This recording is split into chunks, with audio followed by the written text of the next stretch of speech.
শুরুতেই বড় চমক। সোশ্যাল মিডিয়ায় হঠাৎ করে ভাইরাল হয়ে পড়েছে কেয়া পায়েলের কিছু ব্যক্তিগত ছবি আর ফ্যাশন লুক। আর সেই ছবি ঘিরেই এখন চারিদিকে চলছে তুমুল আলোচনা। কেউ বলছেন কেয়া পায়েল বড় বিপদে পড়েছেন, আবার কেউ দাবি করছেন বিতর্কের জের ধরে নাকি তিনি দেশ ছেড়ে পালিয়েছেন। আর ঠিক তখনই বিষয়টি নিয়ে বিস্ফোরক মন্তব্য করলেন জান্নাতুল সুমাইয়া হিমি। তিনি বলেন, কেয়া পায়েলের যেসব ব্যক্তিগত ছবি সামনে এসেছে সেগুলো নিয়েই এখন এত সমালোচনা যে লজ্জায় মুখ লুকোচ্ছে। হিমির এই মন্তব্য সামনে আসতেই মুহূর্তের মধ্যে নতুন করে ভাইরাল হয়ে যায় পুরো বিষয়টি।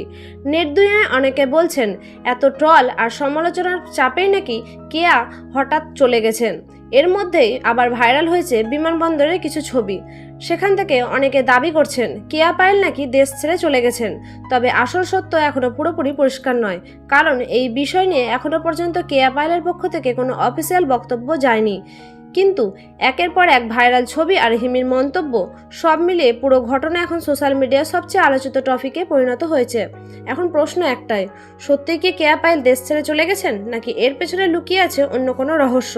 এই ঘটনা নিয়ে আপনার মতামত কি কমেন্টে জানাতে ভুলবেন না। ধন্যবাদ।